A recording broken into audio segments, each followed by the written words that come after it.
Hi, so Sonible has just released a new plugin called True Balance, a tool for measuring and analyzing spectral distribution in your track. Is this useful? Well, let's try it and let's go.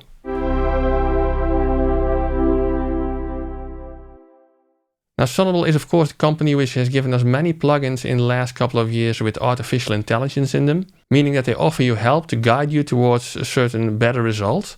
For example, with excellent plugins like Smart Limit, Smart EQ or Smart Comp 2, which I reviewed recently, and I will link that review at the end of this video. But recently they released two new plugins which do not do anything to your audio at all. They are metering plugins and they are called True Level and True Balance. And in this video, I'm going to have a look at True Balance. So let's have a look at what they say on their website. Now, True Balance is a tool for analyzing and metering spectral distribution. Tap the power of spectral balance. And if you scroll down, True Balance is a metering plugin that offers you all the necessary info and guidance for taking the right steps towards optimizing the spectral balance and mono compatibility of your mix.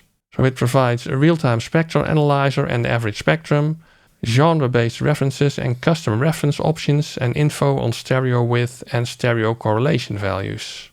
And you can register for a 30-day free trial to try it out. And that's actually what I'm also doing in this video. I'm running it in trial demo mode. And normally True Balance retails at 69 euros, but currently the intro offer is 49 euros. And if you're already an owner of some Sonible plugins, they will even provide you with a loyalty offer which is lower than this. So let's first take a look at the controls of this plugin in Cubase, but after that I'll go into why this plugin could be useful for you and in which stages of the production process you can use it. So hang in there because that may even be the more interesting part. But first, what's in there? So this is a plugin. As you can see, I'm running it in demo mode with 19 days remaining. And the biggest part of the plugin is taken up by this frequency spectrum, which is divided up in lows, mids and high frequencies. And if you want to, you can drag the crossover frequency to another frequency over here as well, and if you double click on the line it will return to the defaults of 150 Hz and 4 kHz. Now if you play audio through this plugin, you see that it displays the frequency spectrum in green, and the average of this frequency spectrum is indicated by this green line over here. And by the way, I have the plugin set up on my control room in the control room inserts of the main outputs. So I'm basically seeing the spectrum of whatever is played through my control room.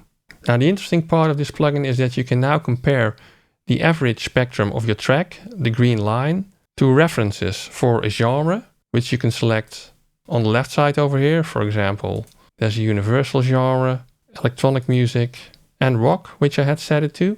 And the spectral reference that you set over here provides this gray band of a frequency distribution over here. And if the average spectrum of your mix stays within that band, then basically you're sticking to the common spectrum of a rock track in this case. Now it's also possible to compare the frequency spectrum of your track to reference tracks that you can set up over here. And in my case, I have set up 5 different reference tracks for different types of music. And number 1 is actually more of a rock track, so I can enable number 1 as the reference that I want. And in this case, you can see that the light blue line over here is the average spectral distribution of this reference track, but I can also choose more reference tracks. And in that case, you see that the gray area gets wider and you see multiple reference tracks displayed in here with different colored lines.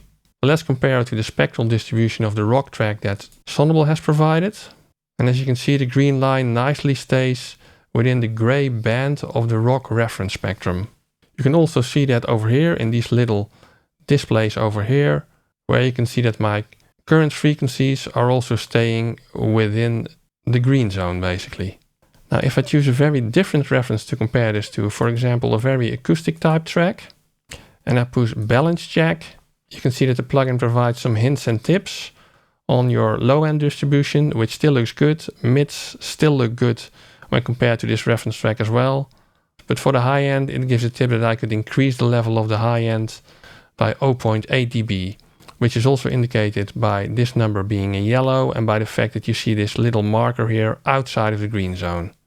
But if we go back to rock, you see everything is within the reference distribution. Now you can also shift this gray band manually if you choose to, but frankly it's better to just leave it on auto, because then the reference spectrum and your own track are level matched so that it's easier to compare them. On the bottom there are some settings here that allow you to pause your spectral analysis. You're still seeing the real-time audio spectrum move, but the green line, the average, is no longer changed anymore. You can choose to play it again, and you can choose to reset it. Then it'll remeasure your track basically.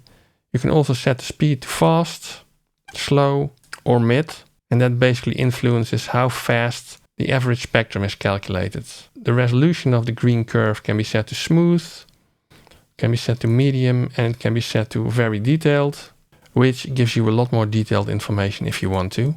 But in general, I find that smooth works the best, or maybe medium if you really want to look at small dips and peaks in your frequency spectrum.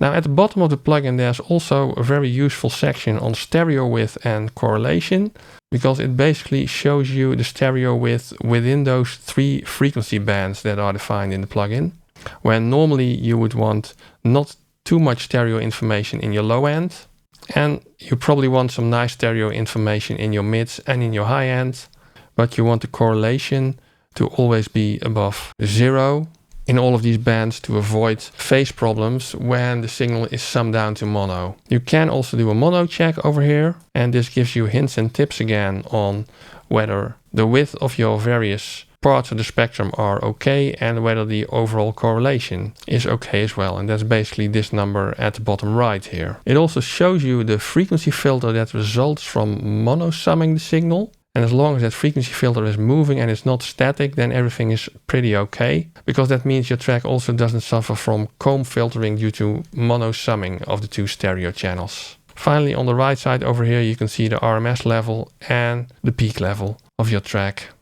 And you can also save the current settings of the plugin via this button. And as you can see, I have, for example, saved the state in which I've included all my reference tracks that I regularly use when I'm mixing. Now, very nice controls, of course, but is this useful? But before I answer that question, if you like this video or find it useful in any way, please give it a thumbs up for the YouTube algorithm. Subscribe to the channel if you like my content, and ring the little bell icon if you want to get notified when I publish another video. And for even more support to the channel, I have a lot of affiliate links in the description to these stores. So if you want to buy anything, you can click on those links and buy anything at those stores, and I'll get a small commission without any extra cost to you. But now back to the True Balance plugin. So back to the question, is this plugin useful?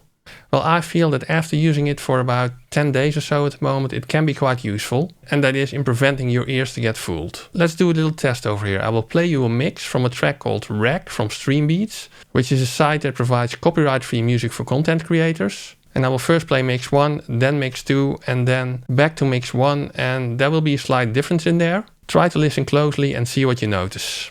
You sing a pretty song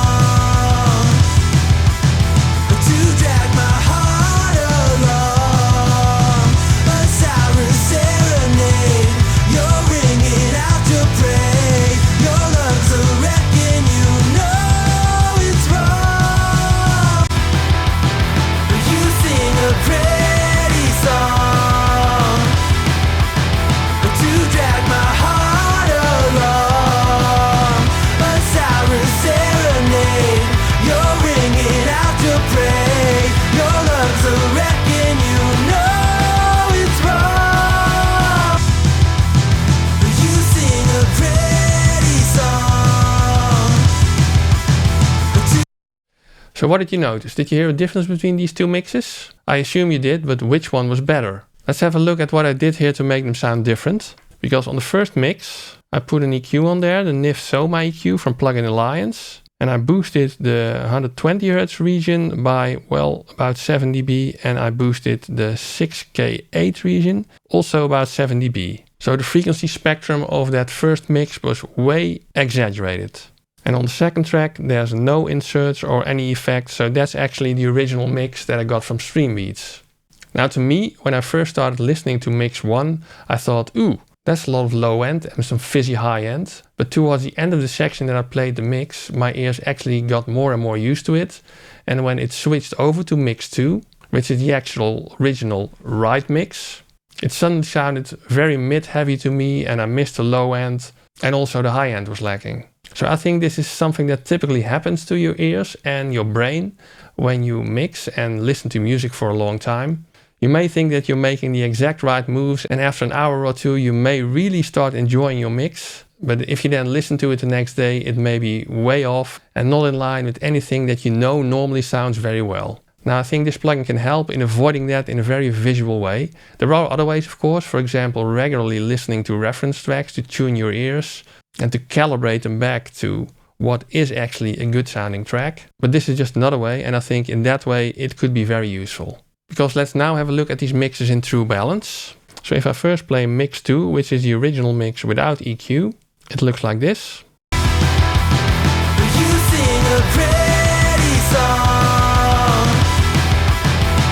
So the average spectrum falls nicely within the reference spectrum indicated by the gray bands. And let's now have a listen to the spectrum of the first mix with the exaggerated EQ on there.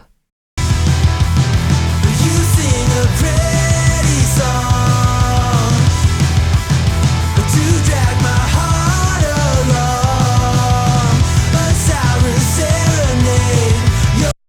You can see that the low end is definitely outside of this gray band, and also on the high end, around 7K, you see this peak over here that indicates that something is definitely outside of the norm. Now it doesn't always mean that that's wrong, of course. Maybe you have a very specific instrument in there which provides a lot of these frequencies, or you have a reason to do this, or you just like the sound, of course. But at least if you're seeing this, it may trigger you to check whether this is actually what you want. Now I think this plugin could be useful in various stages of the music production. For example, already at the stage of sound selection and when you're arranging the track and building it up in your DAW.